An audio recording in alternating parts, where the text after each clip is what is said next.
नमस्ते। माटी के मोल प्रोग्राम में आप सब लोग के शानदार स्वागत करते जा। उम्मीद है कि आप जहाँ भी होइबा, जैसे भी होइबा, स्वस्थ होइबा, तंदुरुस्त होइबा और कोविड-19 के बाद ये प्रोग्राम के साथ जुड़े खातिर तैयार हो गल होइबा। भाई बहन लोग हमेशा आप लोग के खेत में ले जाइला जा, पर शायद सोचत होइबा कि आज कहाँ जाते जा। इस समय जहाँ पर है जा हमली देश के सेंटर में यानी कि क्यूपिप गांव के जोन बाते हाईलैंड्स गांव में एगो ऐसन जगह है जेकर नाम है कॉन्फुखो। और कॉन्फुखो में कुंज करब जा, आज कुंज की रोपाई देखब जा। जी हाँ, यानी कि रिटायरमेंट से पहले एगो ऐसन व्यक्ति रहल जो एगो सपना देखले रहल कि अपन रिटायरमेंट कैसे बिताए। आज वही व्यक्ति के सक्सेस स्टोरी आप लोग के सुनाब जा और देखब जा कि आज एगो ग्रीन हाउस में कौन प्रकार के रोपाई करत आके। अभी तो हमने गल है वो ग्रीन हाउस हमने के पीछे बाते। चला हमने के साथ एकजुट होके ई प्रोग्राम के तहत देखी जा कि कौन प्रकार से सकब जाएगा ग्रीन हाउस में कौन प्रकार के रोपाई करे। चला हमने के साथ।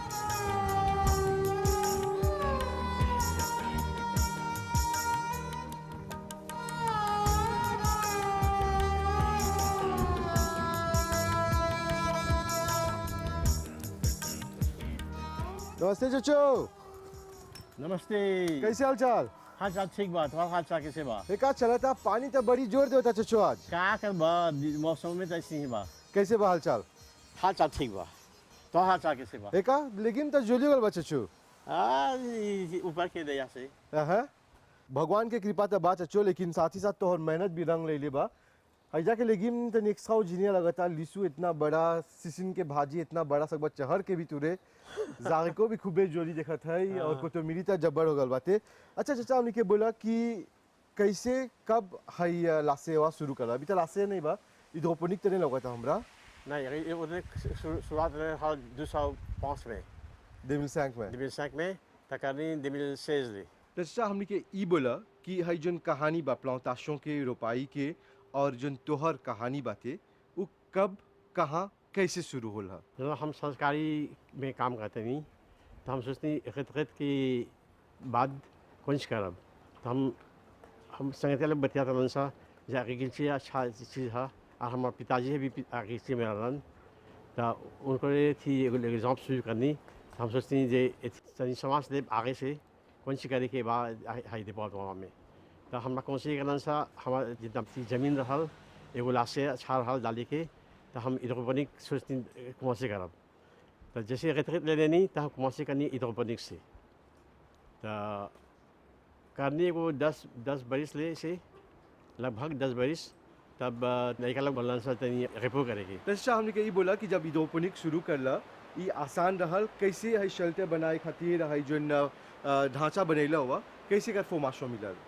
जब हम गए थी वो स्टेशन है आउट स्टेशन उतन में तो हमरा थी ऑफिसर भेटन सा तो हमरा कौन से करन सा कैसे करेगी तो वो लोग हमारा थी तनी विचार दिलन सा केकरा दिखे कि एगो लाशा बनाए कि लोकल में बस ये हमारा जमीन जैसे जैसे बना तो उतना बड़ा नहीं बा तो पर एगो थी बनाए कि मेजरमेंट पर। अच्छा, एगो ऐसा एगो शेल्टर बनाए कि महंगा कुटेला वो लेपो धरल वो 400,000 कुतियों रहल, यानी कि 10 बरिस पहले बोला था। हाँ। तो चाचा हमने के ई बोला कि जब लाशे खड़ा कर दिला, जब रोपे के शुरू कर दिला तो उमें कौन ची दिला, कौन ची रोपला?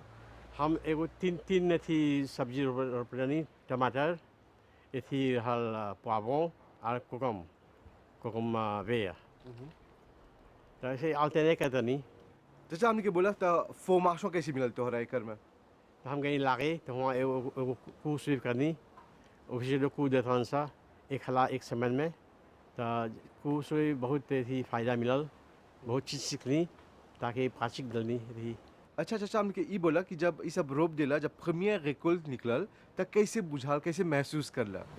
बहुत सी सुकून मिलल, बहुत एगो बड़का प्लेजियर है देखिए तोहर थी पारे हो गल बा तो आम तो जहाँ थी देखेगी एगो मौसी तो सब थी तैयार कर आगे हुई। आप पावों रोपला, कोकुम्बेर रोपला, टमाट रोपला, ये जब सब रोपाई कर दिला, जब प्रीमियर रिकॉल्ट निकलल तब मौसे जोन बातें कहाँ पर ही ढूंढला? आगे लोग थी हमारा तनी बोलना से सुबह मौसी दिखेगी, मौसा लोग के दिखेगी तो हर लगभग ऐसे जहाँ जहाँ जस्ती दाम लेत रहल तब हुआ जाके छोड़ देता नहीं। और एगो व्यक्ति आज सोची एगो ऐसा एगो शेल्टर खड़ा करके इधोपोनिक करे के कौन से ये करबा ओकरा?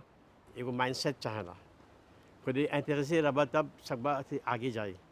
अब नहीं इंटरेस्टेड रहा तब नहीं इम्पोज करबा तो नहीं अग्रेसिव होगा। चाहना तैयार रहे कि कमा सकबा करे कि नहीं। और जैसे बोलनी हाँ चाहना एगो एगो मुआवजे दिखेगी आगे कमा शुरू करे के आगे एगो मुआवजे चाहेला का काम शुरू कर लेला मुआवजे नहीं बा तो का करबा देखो कहाँ से जेबा। तो चाचा हमने के ई बोला कि जब हई लासे कर लेला फिर लासे रोक देला फिर ओके फिनो से हई माटी में आई के रोपाई करे के कैसे विचार आल कैसे ई कमवा शुरू कर रहा यानी कि एगो लासे में से निकल के इधोपोनिक में से निकल के फिनो से माटी में रोपाई करे के आसान रहल। जब लड़का लोग पहाड़ लेना सा लाशा के पैसा से लड़का लोग पहुँच गए सब डेस्टिनेशन तब बोलन सा अब पापा रिपोले की तो एक आध बजे कुछ नहीं करता नहीं। तो जैसे कॉन्फिनमा आल तो सोचनी कुछ कर अब घर पर रह के तो लगनी अब हाथ डाले माटी में कले कले कले थी मटिया के बना के निमन से मटिया अच्छे हल आगे से थी हल लेकिन मिलाजर हल माटी से तो टका दूसरा हल ना। तो जैसा इधोपोनिक जो ना कोकोपीट में रोपाई होला फिर कोकोपीट में से निकल के वापस माटी में आई के माटी तैयार करे के आसान रहल? नहीं आसान नहीं रहा न तनी एगो संगतिया हमरा बहुत सहायता दिले बा आके संगे काम करते सर। तो जो कोकोपीट रहल में फेसिजा भरल रहल तो मिलाजे के माटी से ना तो मटिया खूब लसगर हो जाला प्लांटे के अच्छा है। हाई जन सब्जी ई में पावेला ओकर से आप लोग कुछ करेला जा? घर के इस्तेमाल के जैसा जन जसी रहे तनी पाताजे के जैसा परिवार के साथ। अच्छा अभी जब से अपना ताशमा तनी देखे? हाँ क्यों नहीं चलो चल आओ।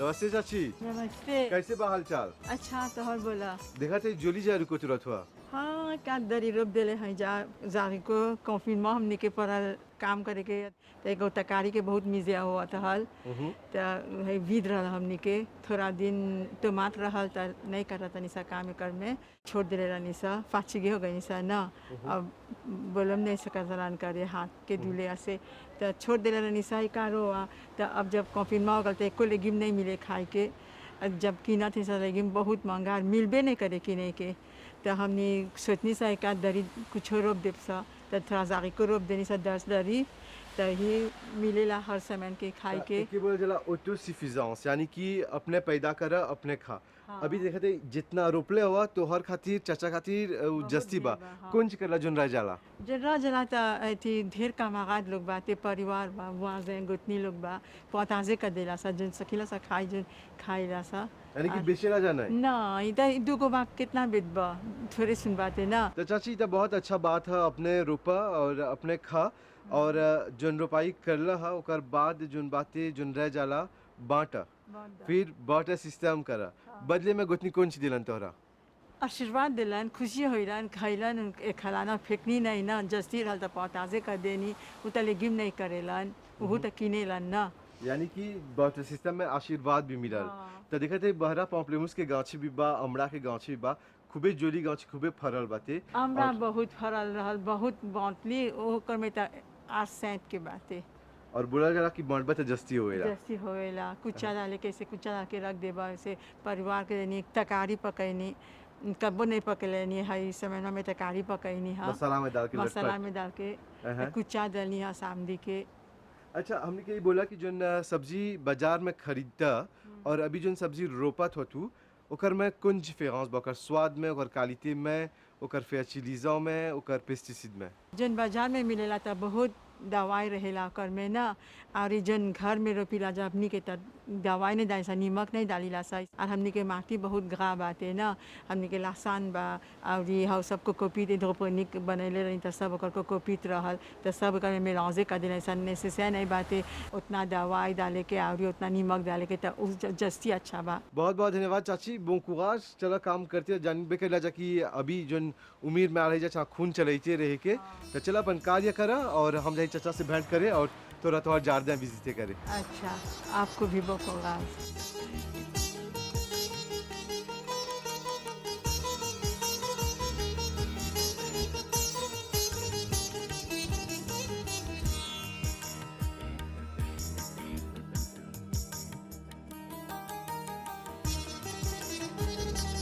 चाचा तोहर जारदा में जब अली जाए तो हमने के आँख चौंधिया गल है हैजा परी देखते खूबे जोली जोली ले गिम्बा कैसे रोपला कौन सी रोपले वही में इनमें बहुत différents légumes बा, लाई बा, लिसु बा, लिसु फ्लेयर बा, ब्रोकोली बा, टमाट बा, पोमनामू, haricot, breadtompus, litchi बा आगे में, persil बा, lamande बा, सब तरह के légumes बा।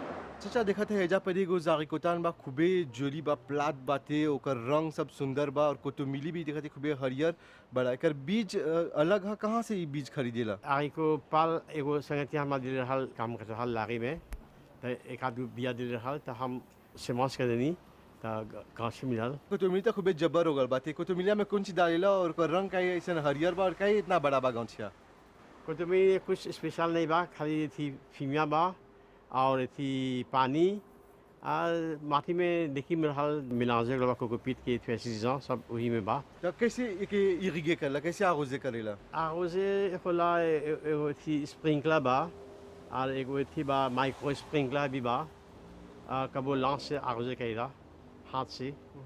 चाचा देखा था जा कि आलू भी डल हुआ प्रमेफा आलू रोपला हुआ कहाँ से नुशो मिलल रोपा के आलू और सोचेला कि रिकॉल्ट अच्छा रही आलू कही जा इससे ये कहनी है पहला हाला जानकारी मिलल कि मार्केटिंग बोर्ड आलू के सेमांस बेचत रहल हम स्प्रे कर रही तो हमरा थोड़ा आके मिलल सेमांस तो आके डाल देनी तो देख निमन से आवा था। गांची तक खूबे हरियर खूबे जबर जबर हो गल बा खूबे बड़ा हो गल बाटे हमने के ई बोला कि सोचत हुआ कि आलू निमन से बैठी में एग्रीकल्चर के एगो लीव है तो वही में देख के हम सेमांस करनी है प्लांटेशन करनी जैसे जैसे स्पीकर रेबा लिवा में थी पुस्तक में तो उसी से हम प्लांट दे रहे हैं। हाय अलवाकुन वो येते हा स्पुनता है स्पुंता उवे का चिप्स खूबे जोली होवेला हम सुनने हैं अच्छा से ये देखिए जब रिकॉल्ट कर तब देख ली जा कि कोविड जब आल महामारी जब बीमारी आल त लेगिम तनी बहुत महंगा हो रहल तनी मासा लोग तनी प्रॉफिटे करलन सा लेगिम तनी महंगा हो रहल त ढेर कोई जोन बा रोपे के विचार रखलन जा जैसे बोला जा नु गेटून वेलाते या त अभी कौन से देबा उ व्यक्ति के जेका लगे तनी कुन माटी होय या ढेर माटी होय कौन से देबा हम बोलती वो लोग के जाके रासमानी के कहाँ पर पौधा मिलेला तो किन के जहाँ थोड़ा जगह बा खूब प्रिपेयर करके यदि कंपोस्ट भी बेचाला पेस्टिसाइड बेचाला सब चीज़ बेचाला जाके तनी थी कौशल के लागे के ऑफिस से स्पीकर करियन से कैसे थी प्लांटे की। चाचा ई मुलाकात खातिर दिल के गहराई से बहुत बहुत धन्यवाद। आज हैजा पर आके हमू इंस्पिरे होइली अब हमरो मन लगा था माटी में जाए के बैक टू लैंड जेके बोलला जा वापस माटी में जा हमू जाके रोपाई करब से करब तोहर लिखर और ई सब जानकारी खातिर तोरा बहुत बहुत धन्यवाद देवत है जा। कोई बात नहीं बा जब थी मन करी आके पूछे के जानकारी दे के तब चलिए तो चला गुरु आज हमके चिला मानना हम तोरा गुरु माना तो भाई बहन लोग आज देख ली जा कि माटी जस्ती रही कमती रही आज ऑटोसफिशिएंस बगल बढ़त है जा ढेर कोई जोन बा घर के ऊपर भी रोपाई करत हन जा और जब महामारी आ रहल तो सब कोई जीता और ई जजाम बुई करके पियत रहलन जा जीता मिलबे नहीं करे आज हर कोई अपन घर के ऊपर जीता प्लांट देले बाते कोतुमिली रोप देले बाते तो यही प्रकार यदि हमनी हमेश छोटा माटी रही ढेर माटी रही रोपाई करब जा तक कब्बो हमनी के खाए के कमती नहीं होई यानी कि सब्जी इत्यादि रोपते रहिया जब तक रोपबा कब्बो कमती नहीं होई और कब्बो नहीं बोले के चाहिए कि लेकिन महंगा हो गल बा हमके पता ढेर मना पैसा दे के अपने रोपा अपने खा और अपन परिवार के खिलावा जन बच जाए अपन आस पड़ोस के लोग के देवा। कोई के एक मुट्ठी को तो मिली देबा त तोरा एक मुट्ठी बगैर सुसु जरूर मिली, और कोई के मान ला कि एगो कोहड़ा दे देबा त सुसु जरूर मिली।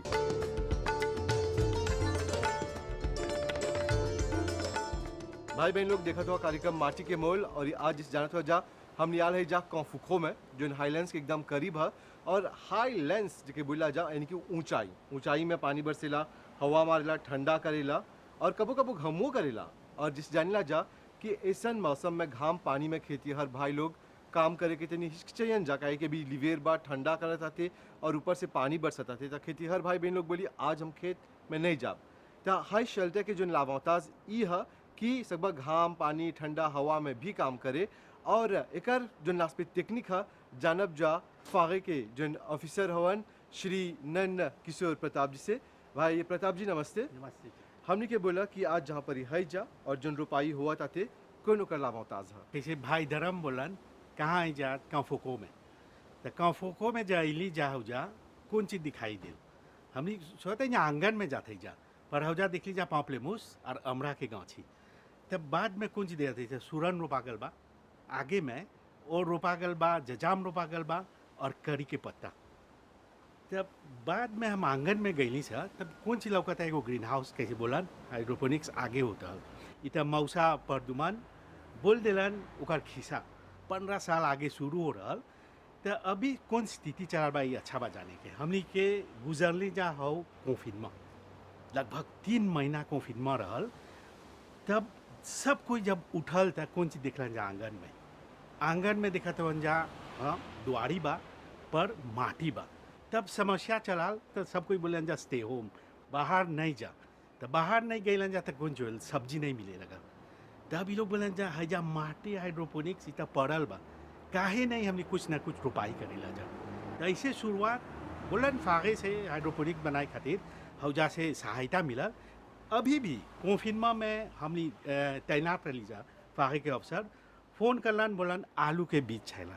तब मार्केटिंग बोर्ड से हमने कर दिली सा हो जा मिल गल बीज, और अन्य तरह के हईजे ही देखब जा बीज रहल। लहसुन देखत हुआ जजाम बा, ओकर होने देखब जा हरदी बा, सूरन बा, हैजा कि हमनी के जोन अमरा के गाछी उ कितना दिन रोपल देखत हुआ लदरल बा अमरा से। सब कोई बोला कौन चीज छाना खाए की कोफिनमा में हाउ जोन अमरा के गाछी देखत हुआ ओकर पत्ता से सकबा चटनी बना दे, ओकर जोन फल बा ओकर से तकारी सकबा बनाए, उ भी से सकबा चटनी बनाए। ठीक है, 3 गो चीज और चरवा चीज तो सब कोई करे जा। कौन चीज डाले जा कुचा इत सगरू एथी में। अब तब हमने आएला जा हैजा जोन हमने ग्रीन हाउस में हैजा नीचे हाइड्रोपोनिक्स में बोलीला कौन चीज कोकोपीट में रोपाई होला और सकेला सोल्यूशन पानी में, पर हैजा देखते हैं माटी। और माटी एक 15 साल आगे हमने मौसा पर दुमान का बोलन हैजा लासान बिगले रहल, वो माटी से मिला रहल। तब बाद में जो कोकोपीट रहल रग रहल वो मिला दिलक माटी से। अब तक देखा था पीछे में का करत वन कंपोस्ट, जितना चीज़ रसोई में जाता पत्ता छिलका कौन से कंपोस्ट बना देवा था, काहे ताकि वो माटी जस्सी बरियार हुई। तब आइला जा माटी के मोल है, ये हरियाली जो दिखत हुआ आज वही माटी के मोल से हो जो लसान बा हो जो कंपोस्ट तैयार कर ले बा ये है जैसी देखा तो बाहर से नहीं रहल है ही रहल, बाहर नहीं पड़ल जाएगी। तो ये तो पहला चीज़। अब एकाध गो चीज देखबा हैजा जो बा हम देखा था हरदी बा। सब कोई कॉफिन में बोलन जा कौन चीज छाया हमने के चाय में दूध में कौन चीज मिला हुआ जा, हरदी मिला दा, उन्हें जजाम सितोनेल मिला दा, कि अन्य तरह की चीज़ छला मिला देगी ताकि गरम रह जा तब हम वायरस सकेला नहीं आई। तो ये तो अच्छा हरदम छला ये देखे के इस्तेमाल करते रही कैसे अदरक लेखन चीज़। अब हमने हैजा आएला जा है ग्रीन हाउस में माटी में देखा हुआ कौन चीज रोपाल बा। हमने के छाना पकवान के कौन चीज बोले ना स्वादिष्ट बनाएगी। तो देख बा धनिया रोपा गल बा, पुदीना रोपा गल बा, प्यासी रोपा गल बा, होने देखा था लामत अन्य तरह के जो हमने के पकवान के स्वादिष्ट करेला। अब तब भाजी पत्ता देख बा अन्य तरह के भाजी बा, चौराई भाजी बा, ब्रदेशीन बा। तब बाहर से आई जा तब भीतरे में देखब जा हो जा कौन सी आलू रोपा गल बा। आलू वो माटी के नीचे आलू पत्ता देखते जा हरियर बा। अभी देखा जाए जा 2 महीना हो गल बा, वो तीसरा महीना में देखबा तैयार हो जाए। अभी तक गुलिया था नीचे, तब आलू मिली। और ये कौन सी रोपा गल बा? हो जा गेंदा के फूल। ओकर बगल में देखिया जा कौन सी रोपाल बा? फूल गोभी और गोभी रोपा गल बा। ये अच्छा है, भीतर रोपा गल बा, बाहर भी सके ऐसे ही रोपे। तही बोले मिक्स कोपिंग करवा था, गेंदा और फूल गोभी गोभी सकबर रोपे, ताकि वो जो खतरनाक कीड़ा बा ओके नाश नहीं करी। अब जब अंदर आ गई जा होने कौन सी पास में कौन सी लौकल फली जरको तान दिखली जा हमनी के मौसी तुरलन। और हो जो बीज मिला रहा कैसे बोलन जा हमनी के चाहेला सब कोई के कुछ न कुछ सहायता लेके बीज एगो संगठिया दिलन। आज वो 2 साल हो गल वो फली है जे ही बा, ताकि बात है कुछ करके हो जो बीज मिलल उस सकबा जा फिर से रखे, फिर से 1 साल 2 साल 3 साल रोपती रहे। कैसे हो जा सूरन बा, हरदी बा, हमनी के जजाम बा, ये सब है जे ही हमनी के बीज नहीं पड़ी जाए के खरीदे के। तही जब अपन आंगन में ग्रीन हाउस में ऐसे घर पर इस्तेमाल करते कुछ न कुछ अपन बीज छायला निकलती रहेगी, नहीं छाया जाए के खरीदे के है जे ही रह जाए। अमरा के गाछी रोपाल बा 10 साल होकर बाद मिला था।